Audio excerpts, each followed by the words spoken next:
Ramaya Ramabhadraya Ramachandraya Vedase Raghunathaya Nathaya Sitaya Pataye Namaha. Ayodhya Kand, chapter number 13, the continuation of Dasaratha's lament. The recitation begins now. What had Dasaratha done to deserve such a fate? Stretched on the bare earth he lay, even as the Emperor Kaikeyi, whom the inexorable gods hurled down to the earth when his waning merit gave him no place in heaven. But Kaikeyi, sin incarnate, was furious at the delay. She snapped her fingers at her husband and at the world, and devised fresh formans to make him work her will. Ideal monarch, loud you brag of your strict adherence to truth. You never go back upon your word, but you would be my debtor for the 2 boons granted of yore. It took some time for the poor king to recover from the shock.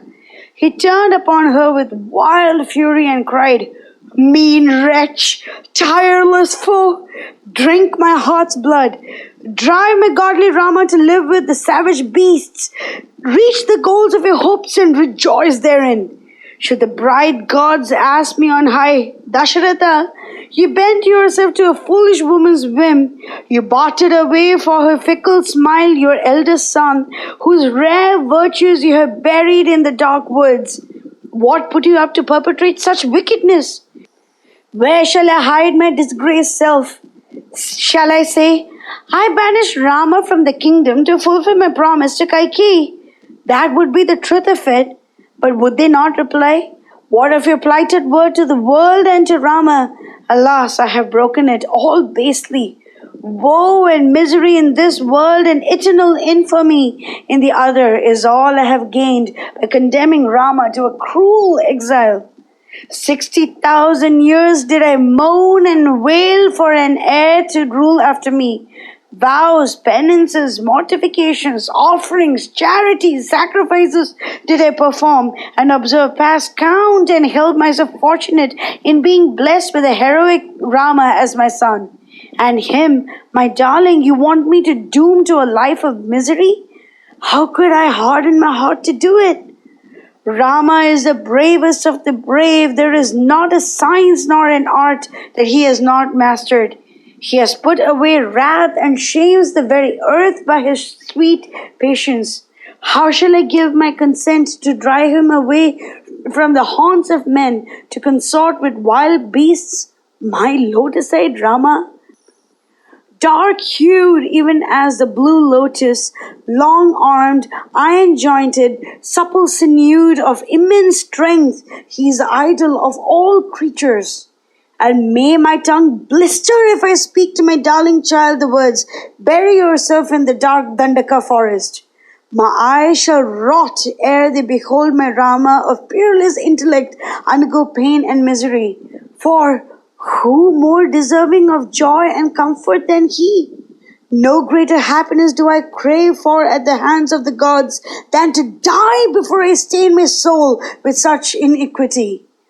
O thou crueler than a fiend let loose from hell, O thou whose heart revels in wrecking the joy and happiness of others, why do you decide to bring this calamity upon Rama, this exile to the woods, trampling upon the feelings of the whole world?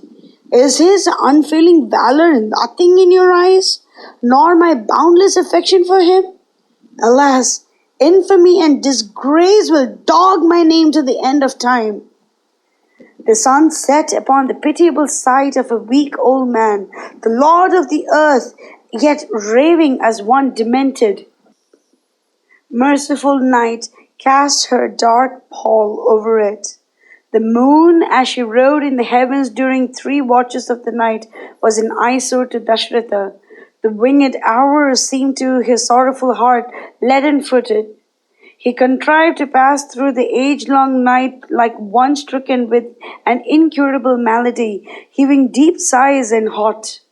He fixed his tearful eyes on the sky and called out to her in heart-rending lamentations, "Star-bedecked queen of night, have pity on me and continue ever.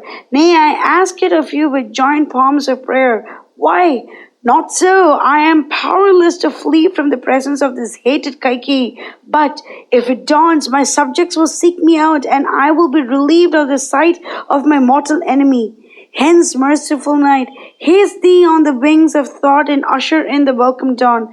I would give anything to be saved the cruel torment of being forced to look upon the author of my woe. Anon, his thoughts wandered to another point, and he stood before Kaikeyi with clasped hands of entreaty, seeking to turn her from her purpose. Girl, the world knows me till now as God-fearing and right-principled. I am on the confines of life and may pass beyond at any moment. I am wounded to the heart. You are my only hope. Besides, am I not your lord and king to whom you owe reverence and allegiance? I have made you what you are, the favorite queen of the ruler of Kosala. Let these things weigh with you in granting me my prayer.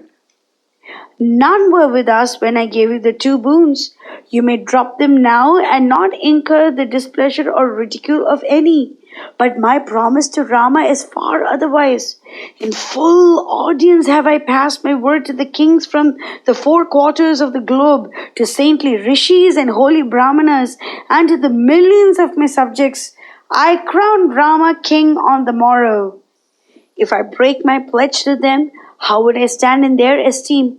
You are but a girl, and some intriguer may have put you up to this obstinacy. Let be, I pass it over. But please grant me my prayer. The earth holds none so dear to me as your loving self with witching eyes. I crave your pity for Rama. True, the kingdom is yours by right of the boon granted, to rule or give away. But pray make a gift of it to Rama, at least out of compassion for a poor old beggar like myself. May Rama live long to rule over this realm and bless the fair donor every moment of his life. Thus you will earn undying fame in the world of men and high merit among the gods. O lady of shapely thighs and charming looks, it is but a trifle for you to do so. But you win my lifelong gratitude. You confer great happiness on Rama. The whole world will acclaim your praises, while great and good men will hold you in high esteem. But it will so disappoint my Bharata. Is that what holds you back? Nay, he is a soul of nobility and justice. He sets no bounds to his love for Rama, and nothing will gladden his heart more. Thus he tried many an argument and appealed to every possible weakness of hers. Alas, his heart was as open as the day, and her heart was blacker than hell. His eyes were red and weary with grief and sleeplessness. Her eyes were redder, if possible, through rage and grief at being disappointed. Tears rolled down his aged cheeks every time he thought of parting away from Rama. And she wept hot tears of grief to think that her beauty and wiles had not enslaved him sooner. He stormed, he raged, he entreated hard enough to melt the heart of an iron statue, and moved heaven and earth to loosen her cruel grip. She brought into play every art, every wile, and every stratagem that a cunning woman's brain could devise. She cooed, she froze, she preached, she philosophized, she cut and thrust to bend him to her will. And she turned a deaf ear to all his entreaties, expostulations, prayers, and tears, for the high gods had hardened her heart and sharpened her cruel nature. Dasaratha fainted beneath the shock and came back to himself after a time. Is this she on whom my heart's affections have been encentered? Is it that same Kaikeyi, the faithful wife, the guileless heart? Nay, this utter callousness to my prayers and entreaties, this inhuman obstinacy, this cruel cutting speech can never be she. And he gazed at her long and earnestly, as at some frightful wonder. All at once, his thoughts turned towards the moment that was even then on him, when he would have to part away from his darling son and condemn him to a living death, and he fainted right away. Thus the noble-hearted king passed the livelong night, heaving hot sighs of impotent rage and unavailing grief. Soon it was dawn. The conch, veena, bards, minstrels, heralds recalled their mighty lord in sweet strains and sweeter words to the duties of the day. But Dasaratha curtly bade them to cease. Mangalam Kaushalendraya Mahaniya Gunapti Chakravarti Dhanurjaya Sarva Bhaumaya Mangalam.